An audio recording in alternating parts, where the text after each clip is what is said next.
اس میں سیکھے خواتین دین کے، کیا خوب ہے یہ سلسلہ دین اور خواتین۔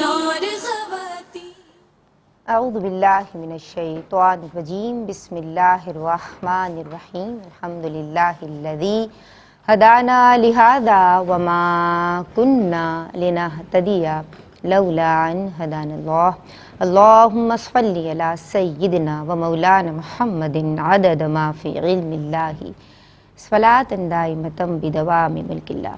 السلام علیکم ورحمۃ اللہ وبرکاتہ۔ جناب، خواتین کی دینی تربیت اور اصلاح کے تعلق سے ARYQ TV کی یہ عمدہ کاوش ہے، ایمان افروز کاوش ہے، جس کا سرنامہ ہے دین اور خواتین۔ بنیادی طور پہ ہم شریعت مطہرہ کے احکام سیکھ رہے ہیں اور سکھا رہے ہیں۔ ہمارا بنیادی مقصد یہی ہے کہ شریعت کی تعلیمات پہ ہماری بہنیں، مائیں، بیٹیاں، بچیاں، بہنیں، basic units of the family اپنی اولاد کو، اپنے متعلقین کو، زیر تربیت، زیر اثر بچوں کو جناب پہلے تو وہ خود بھی دین سیکھیں اور پھر ان کو دینی تعلیمات پہ عمل کروائیں۔ اس موٹو کے ساتھ حاضر ہو جاتے ہیں ہر بدھ اور جمعرات پاکستانی وقت کے مطابق ARYQ TV کی اسکرین پہ کم و بیش 5 بجے۔ اور جناب، ہم گزشتہ کئی ہفتوں سے بات کر رہے ہیں طہارت و پاکیزگی کے عنوان پر، اور بریفلی اگر سمرائز کروں تو ہمارا دین الحمدللہ ماشاءاللہ ثم ماشاءاللہ دین نظافت ہے، دین طہارت ہے اور دین فطرت ہے، کمپلیٹ کوڈ آف لائف ہے۔ زندگی کے ہر معاملے پہ ہمیں مکمل اور جامع رہنمائی فراہم کرتا ہے۔ جب بات ہوتی ہے صفائی کی، طہارت کی، پاکیزگی کی، کلینلنس کی جناب، تو یہ پیدائش سے لے کر ہماری موت تک جو ہے وہ ہمیں صاف ستھرا رہنا سکھاتا ہے، یہ چاہتا ہے، اور یہ اس بات کی تاکید یعنی تاکیدی اسلوب رکھتا ہے، ان ادر ورڈز ہمارا دین طہارت و پاکیزگی کے تعلق سے، کہ ہماری سوچ، ہمارا ذہن، ہماری فکر، ہمارا قلب، ہمارے اجسام، ہمارا اطراف جناب پاک صاف ہونا چاہیے۔ ہمارے پیارے نبی حضور جان عالم صلی اللہ علیہ وآلہ وسلم، کیا بات ہے، فدا کا ابی و امی یا رسول اللہ صلی اللہ علیہ وآلہ وسلم، سراپا طاہر و مطہر، سراپا نظافت و طہارت آپ باوضو رہا کرتے، اور آپ تعلیم فرمایا کرتے جناب، سونے سے قبل بھی آپ طہارت کا اہتمام فرماتے۔ تو ہم نے اس حوالے سے بات کی ہے، اور آج بھی ہم کوشش کریں گے کہ طہارت و پاکیزگی کی اہمیت پہ کلام کیا جائے، اور دیگر سوالات جو میرے پاس موجود ہیں میں گاہے گاہے شامل کرتی رہوں گی۔ آج جو عالمات میری، آپ کی، ہم سب کی رہنمائی کے لیے آن دی سیٹ موجود ہیں ماشاءاللہ، یہ دونوں ہی خدمت دین کے جذبے سے سرشار ہیں اور بڑی خوبی کے ساتھ گفتگو کرتی ہیں۔ ہم انہیں ویلکم کرتے ہیں اور انہیں سلام عرض کرتے ہیں۔ عالمہ سیدہ سکینہ اور عالمہ حافظہ حرا ابراہیم، السلام علیکم ورحمۃ اللہ۔ وعلیکم السلام ورحمۃ اللہ وبرکاتہ۔ آپ دونوں خیریت سے ہیں؟ الحمدللہ ماشاءاللہ، آپ دونوں کے لیے دعا گو ہیں۔ پروردگار اخلاص کے ساتھ آپ کو دین متین کی خدمت کرنے کی توفیق عطا فرمائے، اور آپ کے علم میں، آپ کے عمل میں برکتیں عطا فرمائے۔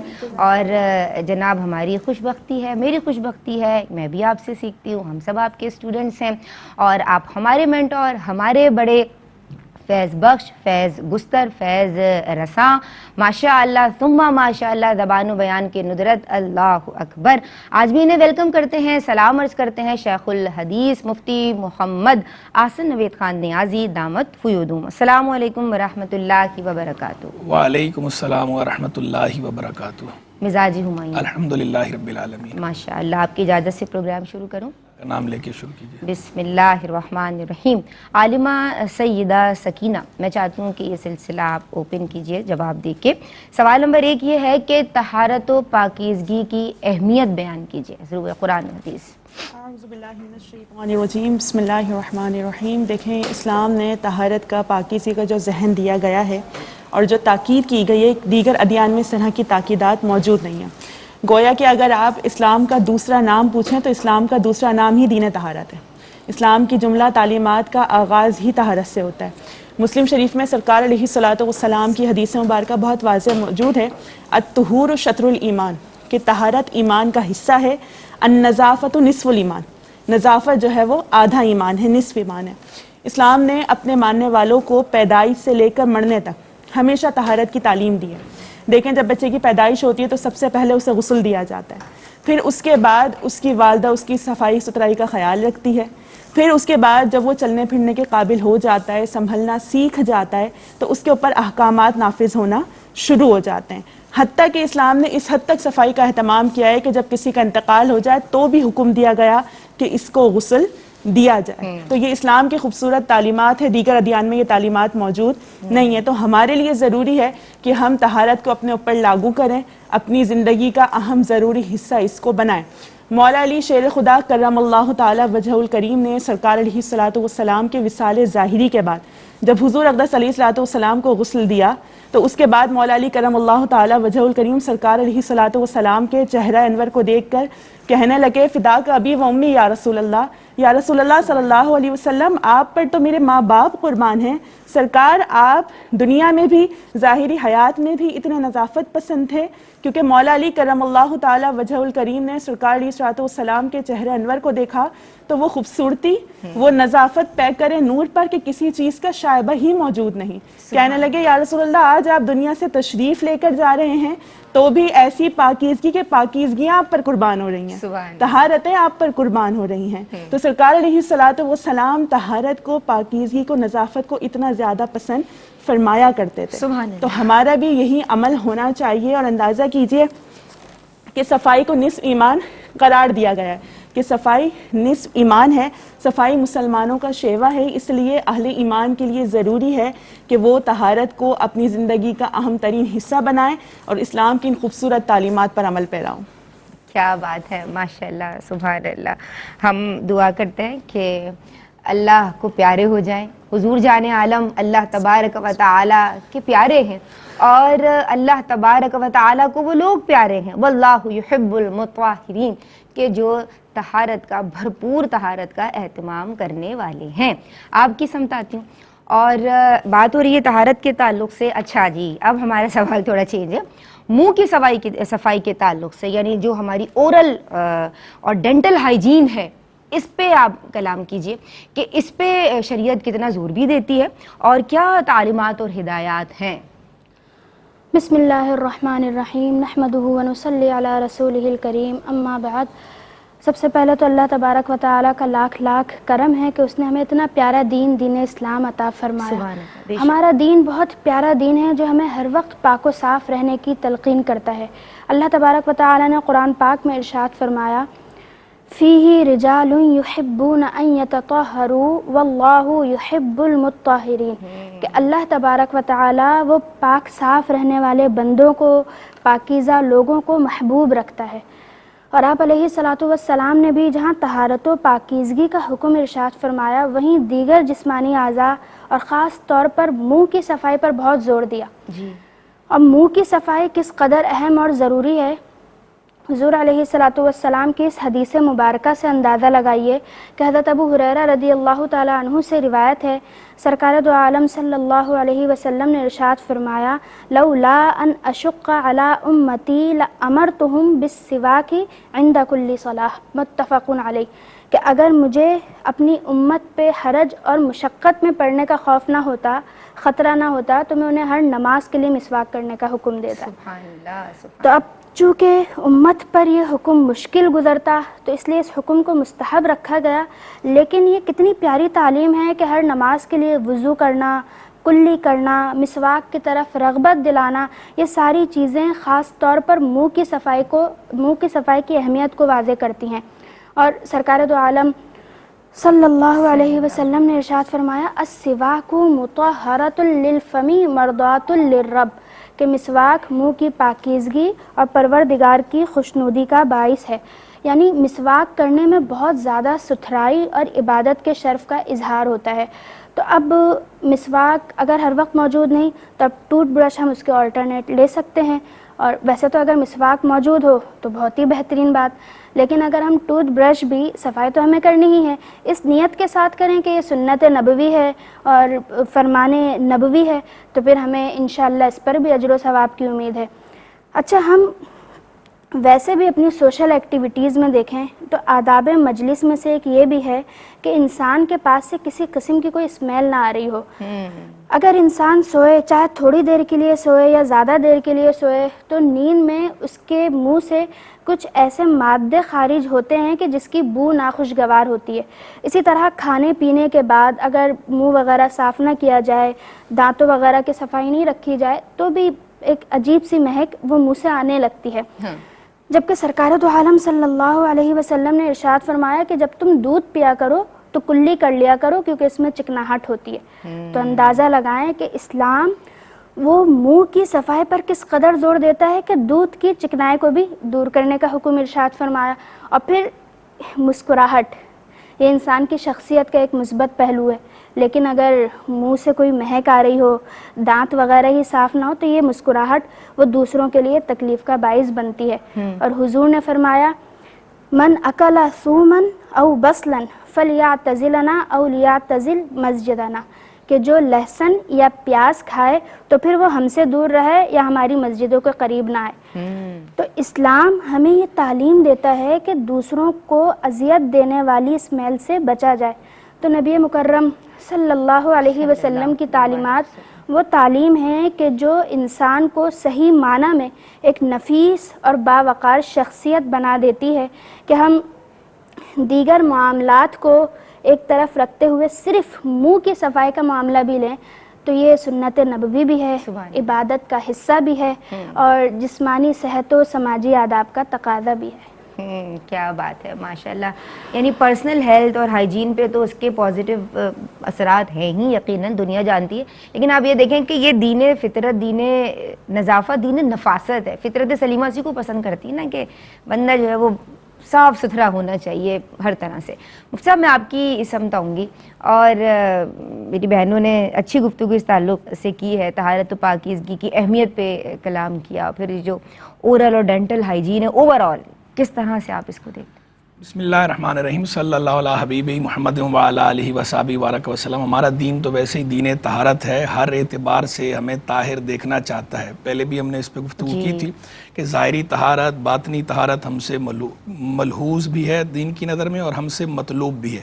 دین کا مطالبہ بھی یہ ہے کہ ظاہری طہارت کا بھی اہتمام کرنا ہے، باطنی طہارت کا بھی اہتمام کرنا ہے، اور ظاہری طہارت اور صفائی کے اندر منہ کی طہارت اور منہ کی صفائی بھی شامل ہے۔ اور منہ کی صفائی کے لیے دیکھیں حضور جان عالم صلی اللہ تعالی علیہ وآلہ وسلم مسواک استعمال فرمایا کرتے تھے۔ اللہ کے محبوب کو مسواک ایسی پسند تھی کہ آپ دیکھیں سرکار علیہ السلام نے وصال سے پہلے جو کام کیے ہیں ان میں بھی ایک کام مسواک ہے، کہ ام المؤمنین سیدہ عائشہ صدیقہ رضی اللہ تعالی عنہا نے مسواک نرم کر کے آپ کو دی اور آپ نے مسواک کی ہے۔ وقت وصال بھی، وصال سے پہلے یعنی جو آپ نے کام کیے ان میں سے ایک مسواک ہے۔ مسواک آپ کو ایسی مرغوب تھی، ایسی پسند تھی، اور یہ مسواک کی سنت ایسی عظیم سنت ہے کہ بڑے بڑے ائمہ نے اس پر باقاعدہ پوری کتابیں لکھی ہیں، پورے رسالے لکھے ہیں اسی موضوع پر، صرف مسواک کے اوپر۔ حضرت مولا علی قاری رحمہ اللہ بڑے مشہور محدث اور فقیہ گزرے ہیں، ان کی کتاب ہے معرفت النساک فی معرفت السواک۔ علامہ عبدالغنی غنیمی میدانی دمشقی رحمہ اللہ بڑے فقیہ گزرے ہیں، ان کی کتاب ہے تحفۃ النساک فی فضل السواک۔ علامہ ابو شامہ مقدسی رحمہ اللہ بڑے عالم گزرے ہیں، بڑے محدث اور فقیہ تھے، انہوں نے بھی رسالہ لکھا السواک وما اشبہ ذاک۔ تو یعنی مسواک ایسی مطلوب، ایسی مرغوب سنت ہے کہ اس پہ ائمہ پوری کتابیں، پورے رسالے تعلیف فرماتے رہے ہیں، تو اسی سے اس کی اہمیت کا اندازہ لگا لیجئے۔ جی ماشاءاللہ جناب، اس موقع پہ ایک بریک شامل کر رہے ہیں، درود پڑھتے رہیے، حاضر ہوتے ہیں۔ جی بسم اللہ الرحمن الرحیم، السلام علیکم ورحمۃ اللہ۔ آپ دیکھ رہے ہیں دین اور خواتین، اس ذرائع ناچیز کے ساتھ بات ہو رہی ہے طہارت و پاکیزگی کے احکام کے تعلق سے۔ ہمارا دین کیا کہتا ہے، بہنوں کو سیکھنے اور سمجھنے کی ضرورت ہے جناب، تاکہ گھر کے معاملات، ہمارا ماحول پاک و صاف ہو جائے۔ ہم بات کر رہے ہیں جناب طہارت و پاکیزگی کے تعلق سے۔ اب اگر طہارت اور پاکیزگی کا اہتمام نہیں کیا جاتا تو کیا نقصانات ہیں کہ جو سامنے آ سکتے ہیں؟ بسم اللہ الرحمن الرحیم. دیکھیں حفظان صحت کے اصولوں کا پہلا قدم پہلا اصولی طہارت ہے، اور اگر پاکیزگی کا اہتمام نہ کیا جائے تو بہت سارے دینی، جسمانی، روحانی، معاشرتی سنگین نقصانات کا سامنا کرنا پڑ سکتا ہے، جیسا کہ عبادات کی قبولیت کا نہ ہونا ہے، اسی طرح اس کا عبادات کی قبولیت متاثر ہوتی ہے، اسی طرح جسمانی اور جلدی امراض میں مبتلا ہو جانا ہے. آپ دیکھتے ہیں اکثر کتنے زیادہ اسکن ایشوز ہو جاتے ہیں. اس کی ایک اہم اور بنیادی وجہ جو ہے وہ یہی ہے کہ طہارت سے دوری ہے. اس کے علاوہ ناپاکی میں رہنے والا انسان جو ہوتا ہے وہ روحانی نور سے محروم ہو جاتا ہے. اس کے علاوہ وساوی سے شیطان ہیں، وہ اس پر حاوی آ جاتے ہیں، معاشرتی معاملات ہیں، اور ایک اہم چیز مینٹل ہیلتھ ہے. یہ بہت زیادہ جو ہے وہ متاثر ہوتی ہے، کیونکہ انسان جب پاک و صاف ہوتا ہے تو وہ اس کی فیلنگز جو ہوتی ہیں بہت پازیٹیو ہوتی ہیں، لیکن اگر وہی طہارت سے دور ہو تو نیگیٹیوٹی اس کے مائنڈ میں آ رہی ہوتی ہے، نیگیٹیو تھاٹس آ رہے ہوتے ہیں جو کہ انسان کی صحت کے لیے بہت زیادہ نقصان دہ ہیں. اس کے علاوہ اگر آپ دیکھیں تو معاشرتی تعلقات ہیں، اس میں خلل واقع ہو رہا ہوتا ہے. کوئی انسان پسند نہیں کرتا کہ اس کے قریب کوئی ایسا شخص بیٹھے جس کے کپڑے پاک و صاف نہ ہو، جو نظافت سے دور ہو. ایسے لوگوں کو لوگ اپنے پروگرامز میں، مجالس میں مدعو کرنا بھی گوارا نہیں کرتے. اس کے برعکس اگر آپ دیکھیں تو ایسے لوگ جو پاکی کا خاص خیال رکھتے ہوں، نظافت پسند کرتے ہوں، ایسے لوگوں کو ان کی پرسنالٹی بہت اٹریکٹیو ہو جاتی ہے، تو ایسے لوگوں کو اپنے پروگرامز میں انوائٹ کرنا لوگ اپنے لیے اعزاز سمجھ رہے ہوتے ہیں. اور اس وقت کا ایک اہم مسئلہ روحانی مسئلہ، اس کا بھی طہارت سے بہت زیادہ تعلق ہے کہ جب طہارت کا اہتمام نہیں کیا جاتا تو جنات حملہ آور ہوتے ہیں، جنات کے اثرات ہوتے ہیں. تو اس کی ایک اہم وجہ یہی ہوتی ہے. تو بطور مسلمان جو ہے وہ امن کا داعی ہوتا ہے اور دعوت دینے والے کے قریب لوگ آیا کرتے ہیں. تو اس وجہ سے دعوت دینے والے کو نظافت کا خاص خیال رکھنا چاہیے کہ لوگ آپ کے قریب آنا، آپ کی قربت اختیار کرنا پسند ہی اس وقت کرتے ہیں جب آپ بالکل پاک و صاف ہوں. تو اسلام میں طہارت کی جو اہمیت بیان کی گئی ہے نا، اس کو نظر انداز کرنے والا دنیا اور آخرت دونوں میں نقصان اٹھا رہا ہوتا ہے. سائنس تو آج قبول کر رہی ہے کہ جو انفیکشنز ہو رہے ہیں، جو اسکن ایشوز ہو رہے ہیں، اس کی اہم اور بنیادی وجہ طہارت سے دوری ہے.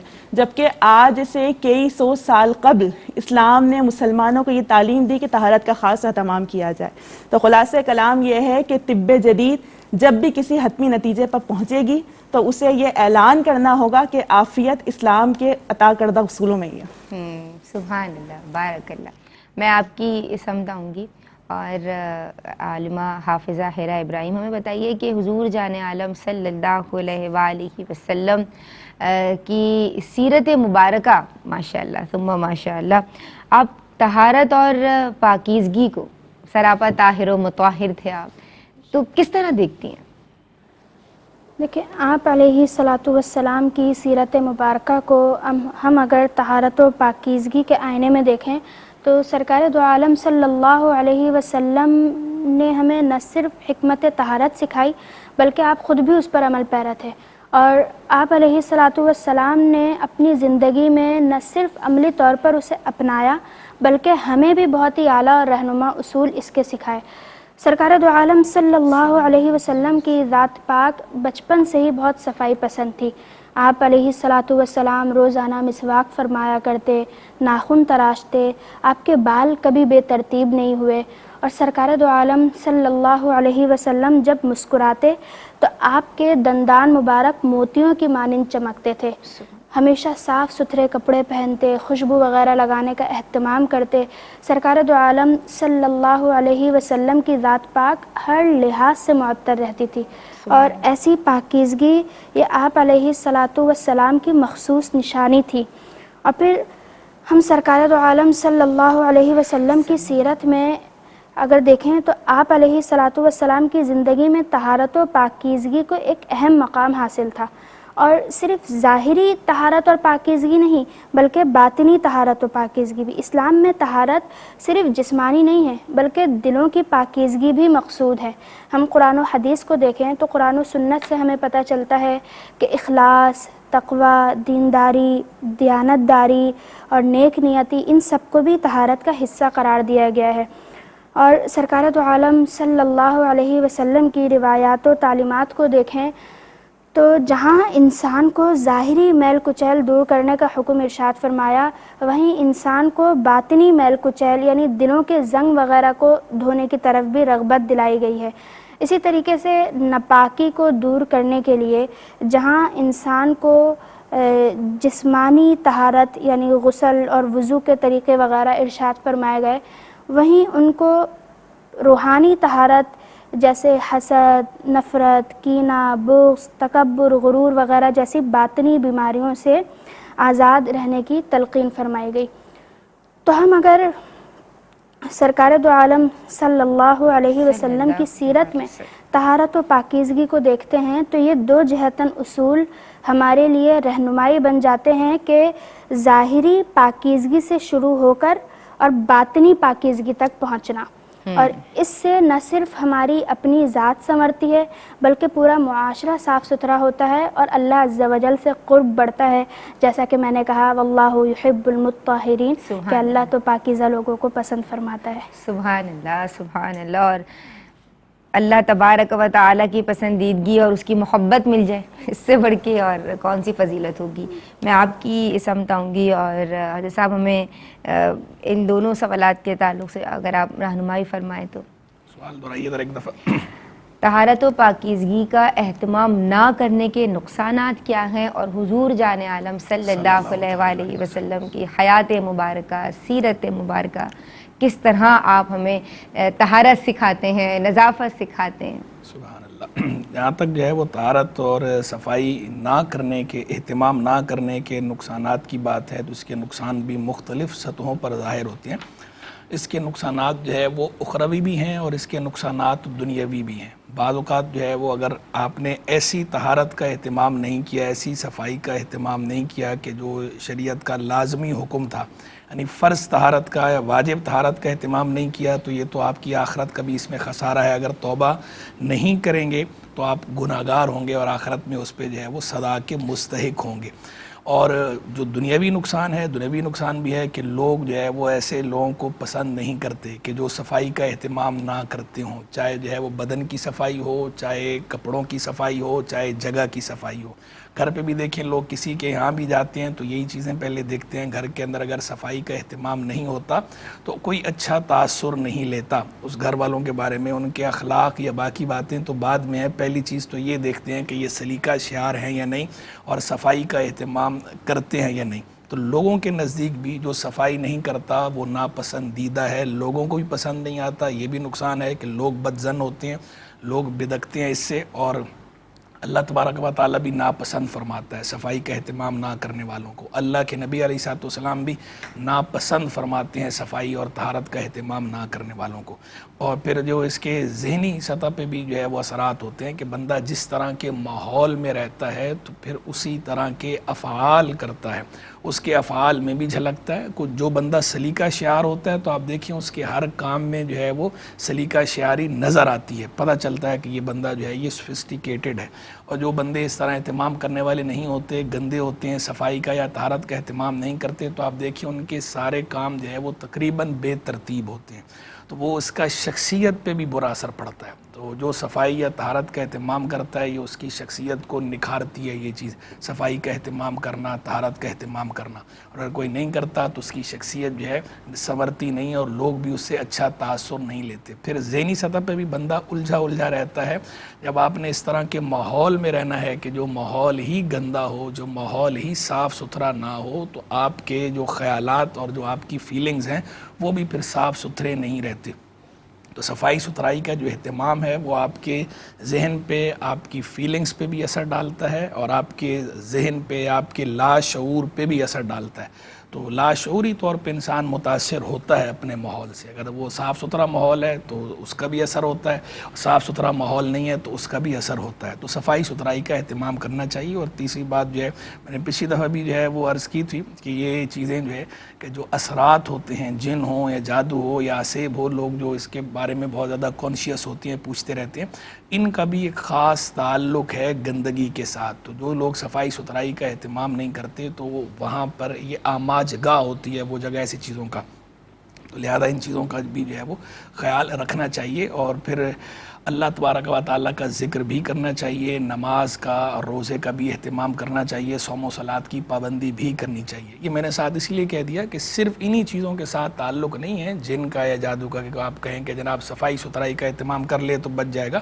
صفائی ستھرائی کے اہتمام کے ساتھ ساتھ جو قلب و ذہن کی صفائی ہے وہ بہت زیادہ ضروری ہے، اور اللہ کے احکام پر عمل کرنا بہت زیادہ ضروری ہے، کیونکہ بندہ جب گناہ کرتا ہے تو وہ ظاہری طور پر صاف ستھرا ہی کیوں نہ ہو، لیکن اس کے قلب پہ گناہ کا داغ ہوتا ہے حدیث کے مفہوم کے مطابق، اور جب بندہ کرتا رہتا ہے گناہ بار بار، وہ داغ لگتے رہتے ہیں یہاں تک کہ پورا دل داغدار ہو جاتا ہے، اور اب اس پہ ہدایت کی بات اثر نہیں کرتی۔ تو آلریڈی قلب کے اوپر جو ہے وہ زنگ چڑھا ہوا ہے، وہ گندگی موجود ہے، تو جن ہو یا جادو ہو یا سیب ہو، اثرات ہوں، ان کے لیے جگہ کھلی ہوئی ہے، وہ وہاں پر اس گندگی کا اصل تعلق ہے، یعنی جو ظاہری ماحول کی گندگی ہے وہ بعد میں ہے، پہلے جو ہے وہ قلب کی گندگی ہے، قلب کی طہارت ضروری ہے۔ تو قلب کی گندگی پر یہ چیزیں آتی ہیں، تو لہذا ظاہری صفائی ستھرائی کا تو اہتمام کرنا ہی کرنا ہے، دل کی صفائی کا، دل کی طہارت کا بھی اہتمام کرنا ہے، نماز روزے کا اہتمام کرنا ہے، صوم و صلات کی پابندی کرنی ہے، گناہوں سے بچنا ہے، اور لوگوں کے بارے میں بھی صاف دل رہنا چاہیے، لوگوں کے بارے میں زیادہ منفی نہیں سوچنا چاہیے۔ جناب ماشاءاللہ، تو جناب مثبت زندگی گزارنی بھی ہے، اور اپنے ظاہر کو بھی اور اپنے باطن کو بھی پاکیزہ اور صاف ستھرا رکھنا ہے۔ ایک بریک لے رہے ہیں، درود پڑھتے رہیں۔ اللہ اور خواتین بسم اللہ الرحمن الرحیم، السلام علیکم ورحمۃ اللہ۔ دین اور خواتین میں آپ کا خیر مقدم ہے۔ ایک کالر کو شامل کر رہی ہوں جناب، السلام علیکم ورحمۃ اللہ۔ وعلیکم السلام ورحمۃ اللہ وبرکاتہ۔ جی بہن، کیا نام ہے، کیا سوال کرنا چاہتی ہیں؟ خوش آمدید۔ میرا نام فہمیدہ ہے، جی اور فہمیدہ میں کراچی سے ہی بات کر رہی ہوں۔ جی جی مجھے معلوم یہ کرنا ہے کہ یہ خواتین سب سے زیادہ طہارت و پاکیزگی کا خیال کیسے رکھ سکتی ہیں؟ اور ایک سوال اور تھا کہ بچوں کے جو پیمپرز وغیرہ تبدیل کرتی ہیں نا، جی تو اس میں آپ یہ بتائیں کہ پاکی و ناپاکی کا خیال رکھنا اور نمازوں کی پابندی کرنا، اس سب کو مینج کرنا ذرا مشکل ہوتا ہے، تو اس کے لیے ہمیں کیا کرنا چاہیے؟ ٹھیک ہے جی۔ جی السلام علیکم، ایک اور کالر ہے ہمارے ساتھ۔ السلام علیکم۔ السلام علیکم، بات کیجیے بہن، آپ آن ایئر ہیں۔ السلام علیکم۔ السلام علیکم، آواز آ رہی ہے آپ کو میری؟ چلیں جی، السلام علیکم، بات کیجیے۔ وعلیکم السلام۔ جی بہن، کیا نام ہے، کیا سوال کرنا چاہتی ہیں؟ خوش آمدید۔ ندا باجی، میرا آپ سے دو سوال ہیں۔ جی جی ایک یہ کہ جیسے آٹومیٹک مشین میں ہمارے ناپاک کپڑے ہوتے ہیں، خاص کر عورتوں کے، تو ہم اسے پاک کس طرح کریں، اس کا کیا حکم ہوگا، یہ مجھے بتا دیجیے۔ اور دوسرا یہ ہے کہ آج کل جیسے بارشوں کا موسم ہے، تو باہر نکلتے ہیں، کپڑوں پہ چھینٹے لگ گئے، تو اس کے لیے ہمیں اپنے کپڑوں کو پاک کرنا ہوگا یا کیا کرنا ہوگا؟ اس کے لیے ہماری نماز اس میں ادا ہو جائے گی یا نہیں، مجھے یہ پوچھنا ہے۔ ٹھیک ہے بہن، ٹی وی سیٹ کے پاس جاؤ، میں سوالات شامل کرنے لگی ہوں۔ بہت شکریہ آپ نے ہمیں کال کی۔ صاحب میں آپ کی سمت آ جاؤں؟ جی، ایک تو میں سوال لے رہی ہوں، یہ لیفٹ اوور ہے، اور آپ نے کہا تھا کہ میں اگلے ہفتے اس کا جواب دوں گا۔ تو بہن نے یہ پوچھا ہے کہ رمضان میں ان کا بیٹا ان کو زکوٰۃ کے پیسے بھیجتا ہے، زکوٰۃ کی ادائی کے تعلق سے آپ نے ماشاءاللہ مفصل کلام فرما دیا تھا، یہ کچھ پیسے بچا کے بھی رکھ لیتی ہیں۔ اب وہ جو ہاؤس کیپرز ہیں، میڈز وغیرہ ہیں، یہ کہہ رہی ہیں میں کچھ گاہے گاہے ان کو اس میں سے دیکھتی رہتی ہوں، پیسے جو بچا کے رکھتی ہوں، ایسا کرنا کیسا ہے؟ یہ انہوں نے یہ پوچھا تھا کہ میں ان سے کام لیتی ہوں اور پھر ان کو زکوٰۃ دیتی ہوں، تو ایسا کرنا کیسا ہے؟ اب دیکھیں اس کے اندر دو صورتیں بنتی ہیں۔ اگر تو ایسا ہے کہ یہ ان سے کام لیتی ہیں اور اس کام کی اجرت کے طور پر زکوٰۃ ان کو دیتی ہیں، پھر تو ایسا کرنا ٹھیک نہیں ہے۔ اور اگر یہ ہے کہ یہ ویسے وہ مستحق زکوٰۃ ہیں وہ لوگ، اور یہ ان کی مدد کرتی ہیں مستحق زکوٰۃ سمجھ کر ہی، اور ویسے چونکہ وہ لوگ ہیں کام والے، تو وہ آتے ہیں تو وہ کام بھی کر دیتے ہیں، یا یہ ان سے کام بھی لے لیتی ہیں، اس کا اجرت سے اگر کوئی تعلق نہیں ہے یا زکوٰۃ سے کوئی تعلق نہیں ہے، تو پھر ایسا کرنا جائز ہے۔ جیسے عام طور پر ہوتا ہے ہے کہ کچھ لوگ اس طرح جو کام والیاں ہوتی ہیں ان کے مختلف گھروں کے اندر اس طرح تعلق ہوتا ہے، تو وہ مستقل کام والی بعض اوقات نہیں ہوتی، دوسری جگہ کام کر رہی ہوتی ہیں، لیکن جہاں پہلے کبھی کام کیا تھا تو ان کے پاس بھی آنا جانا ہوتا ہے، تو اب جب وہ کبھی کسی دن ان کے یہاں جاتی ہیں تو اس دن کام بھی کر دیتی ہیں اور وہ ان کی کچھ مدد بھی کر دیتی ہیں، وہ اجرت نہیں ہوتی۔ تو اگر اس طرح کی کوئی صورت ہے کہ اجرت نہیں ہے، ویسے ہی انہوں نے کام لیا اور زکوٰۃ کو اجرت کے طور پر نہیں دیا، زکوٰۃ کو زکوٰۃ کے طور پر ہی دیا، اجرت کے طور پر نہیں دیا، تو پھر ایسا کرنا جائز ہے، اس میں کوئی حرج نہیں ہے، لیکن اجرت کے طور پر زکوٰۃ نہیں دینی چاہیے۔ ٹھیک ہے مفتی صاحب، ایک کالر ہمارے ساتھ ہیں، السلام علیکم۔ وعلیکم السلام، میں خالد بول رہی ہوں لال پنڈی سے۔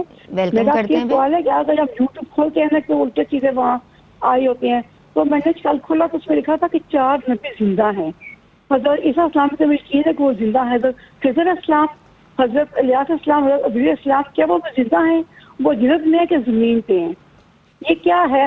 قرآن کی روشنی بتائیں کہ یہ بات سچ ہے کہ جھوٹ ہے، کہ کیا ہے؟ میں سمجھ نہیں آتی، تو میں پتہ کر لوں، ایسے ہم گناہگار نہ ہو جائیں ایسی باتیں۔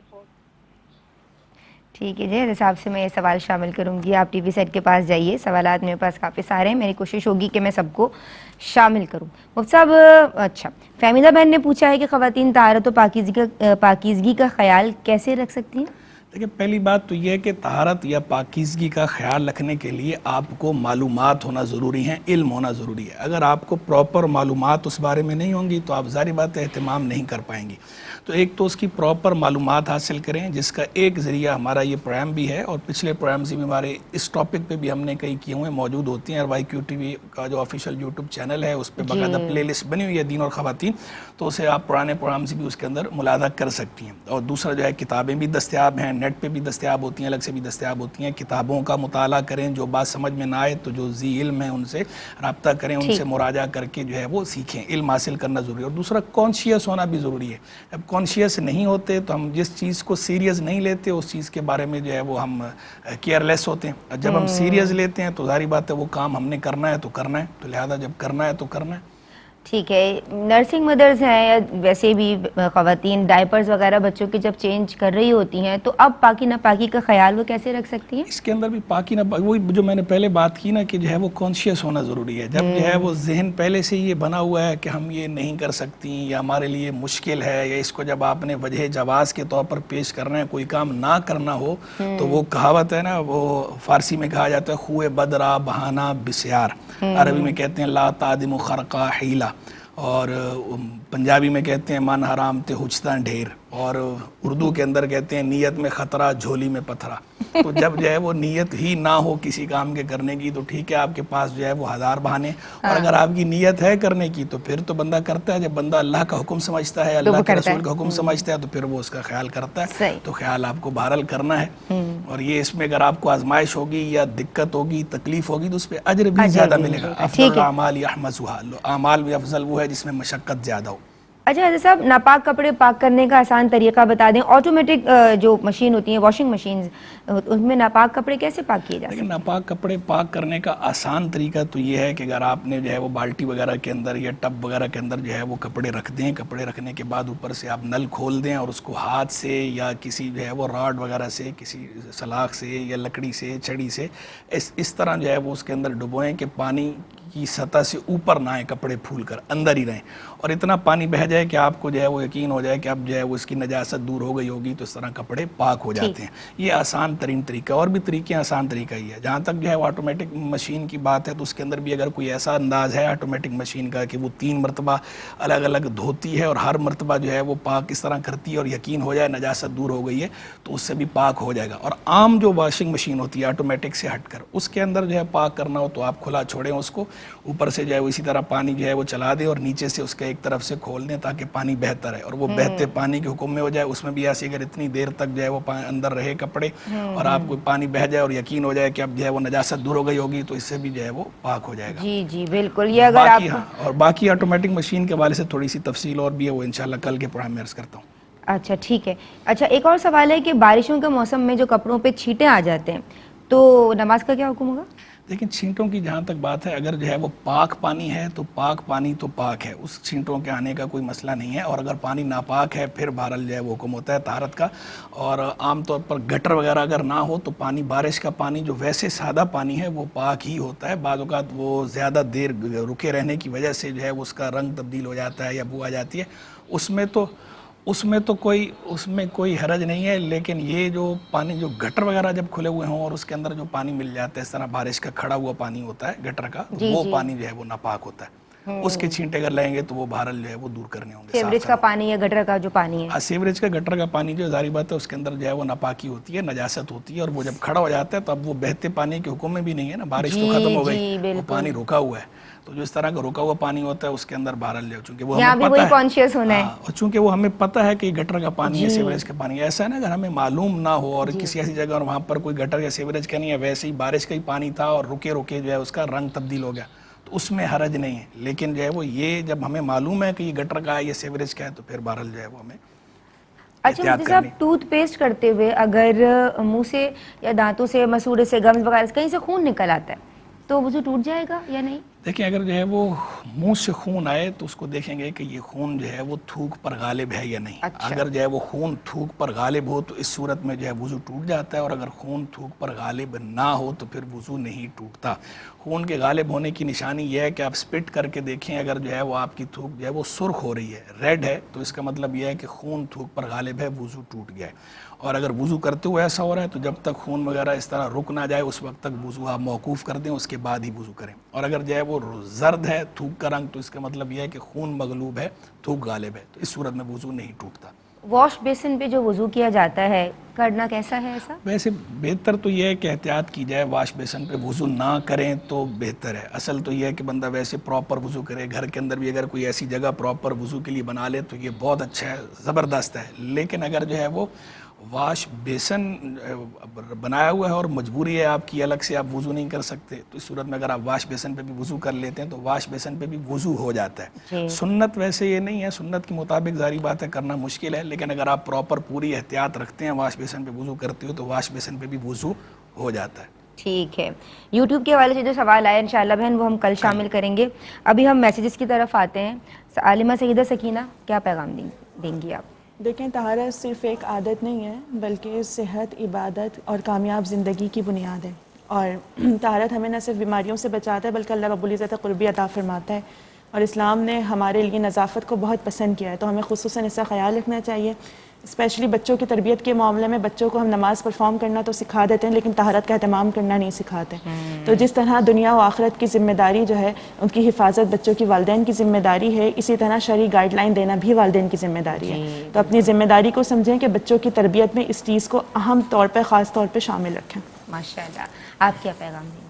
دیکھیں طہارت و پاکیزگی حصول جنت کا ذریعہ، قرب خداوندی کا باعث، دین کی اہم ترین عبادت نماز کی کنجی اور اسلام کا ایک بہت بڑا حصہ ہے. تو ظاہری صفائی ستھرائی تو ظاہر ہے وہ ضروری ہے کہ عبادات کا دار و مدار طہارت پر ہے، لیکن باطنی پاکیزگی کے حصول کو بھی اپنی زندگی کا حصہ بنائیں تاکہ ایمان کی کامل لذت اور چاشنی حاصل ہو سکے. سبحان اللہ، بارک اللہ، ماشاء اللہ. جناب آج کے لیے بس اتنا ہی. ہم آپ دونوں کا شکریہ ادا کرتے ہیں. ماشاء اللہ، اللہ برکت دے. مفتی صاحب میں آپ کا شکریہ ادا کرنا چاہتی ہوں. اللہ تبارک و تعالیٰ آپ کا سایہ تادیر ہمارے سروں پہ سلامت رکھے، ہم آپ سے دین سیکھتے رہیں. ناظرین آج کے لیے بس اتنا ہی. اللہ تبارک و تعالیٰ ہم سب کو ظاہری طور پہ اور باطنی طور پہ پاکیزگی، نظافت اور طہارت کو اختیار کرنے کی اور اس پہ مستقیم رہنے کی توفیق عطا فرمائے. السلام علیکم ورحمۃ اللہ. بہرے نصاب دیکھیے آقا کے فرامی، اوج کمال پر ہے وہ تابندہ مضامی. احکام اس میں سیکھے خواتین دین کے، کیا خوب ہے یہ سلسلہ دین اور خواتین.